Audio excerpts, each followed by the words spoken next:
Fala pessoal, tudo bem com vocês? Aqui é o professor Eduardo.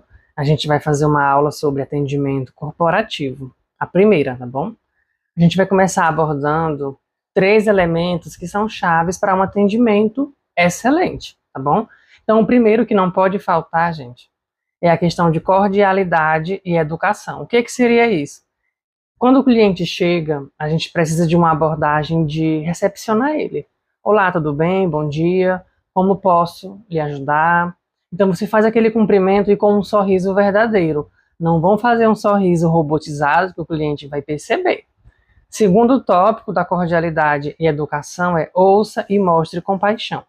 Durante a conversa com o cliente, a gente precisa fazer perguntas para ele me dizer, para ele nos dizer o que ele quer comprar, o que ele quer contratar da nossa empresa. Então a gente precisa escutar com bastante atenção e passar as informações corretas. E no final, depois que você finalizar o seu atendimento, a gente não pode esquecer de agradecer pela visita, como por exemplo, muito obrigado por contratar os nossos serviços, estamos à disposição. Se precisar de alguma coisa, só retornar, tá bom? Porém, com essa dica, a gente precisa colocar uma ressalva. Professor, que ressalva é essa? Você trabalha numa farmácia, atendeu um cliente.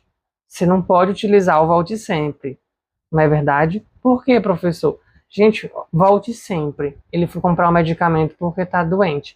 Um volte sempre parece um desejo bem ruim. E, na verdade, tecnicamente é. Então, não use, tá bom? Volte sempre nesses casos de atendimento em uma empresa de saúde, tá bom? O segundo atributo do atendimento corporativo é a comunicação. O que seria isso? É você conseguir falar muito bem, evite utilizar jargões, porque eles deixam a comunicação muito truncada, muito difícil. O que é um jargão? É uma palavra difícil, é uma palavra técnica.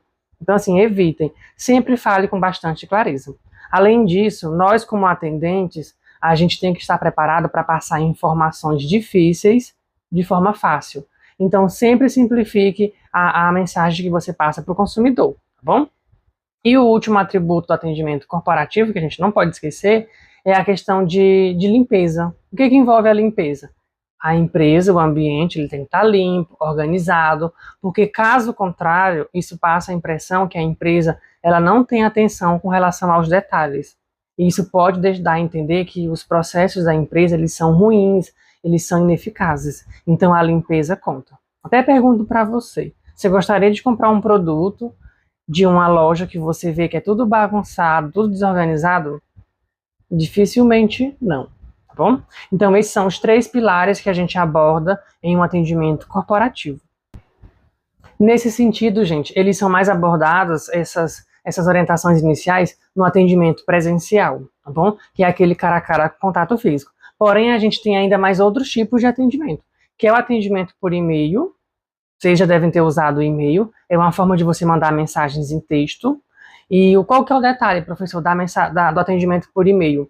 Precisa ser objetivo e ter as informações certas. Você não vai colocar um e-mail bem grandão, o cliente vai ter dificuldade de entender. Então, o máximo que você conseguir reduzir, tá ótimo, mas sem tirar as informações essenciais.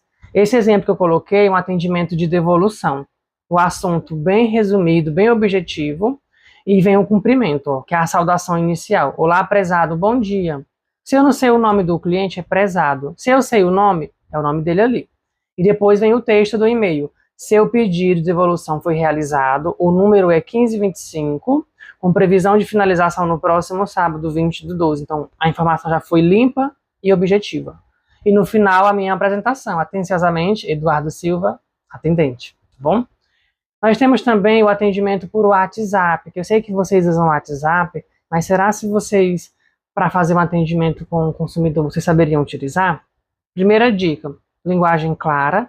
Então, se você tem dificuldade com a língua portuguesa, precisa melhorar. Não use gírias e abreviações. Mas por quê? Porque você não sabe se o consumidor vai entender ou ele tem essa comunicação abreviada também. Então, sempre preze por escrever de acordo com as normas brasileiras. E por que eu não posso usar emoji e figurinha? Pela aquela questão. Pode trazer uma conotação muito íntima. Você mandou uma figurinha para o cliente, ele pode entender de uma outra forma. Você mandou um emoji, um cliente pode entender de um jeito carinhoso. Então, assim, evitem, tá bom? Evitem. Sempre espelhe a mensagem. Essa dica aqui é excelente. O que que é isso? Vamos supor que você é um atendente, o cliente te mandou um áudio. Você foi lá e mandou em texto. Não, isso não é espelhar. Se ele mandou em áudio, responda por áudio. Se ele mandou em texto, responda por texto. Mas por que essa questão, professor? Gente, se alguém te mandou em áudio, tem a possibilidade de ser uma pessoa que não sabe ler. Então você não vai perguntar, o senhor sabe ler? Entendeu? Então por isso a gente tem que espelhar. E a última dica do atendimento por WhatsApp é nunca digite em caixa alta. O que seria isso? Aquela mensagem com todas as letras maiúsculas. Não faça isso, porque na linguagem corporativa, isso demonstra que você está gritando. O WhatsApp ele tem outras formas de você destacar uma palavra. Como, por exemplo, para colocar em negrito, você coloca todo o texto entre asteriscos. Para colocar em sublinhado, você coloca entre underlines. Então, assim, nunca use o caixa alto para essa questão, tá bom? Então, nessa primeira parte é isso. Espero que tenham entendido. Se tiver alguma dúvida, podem comentar aqui no chat. Curta e compartilhe. Valeu!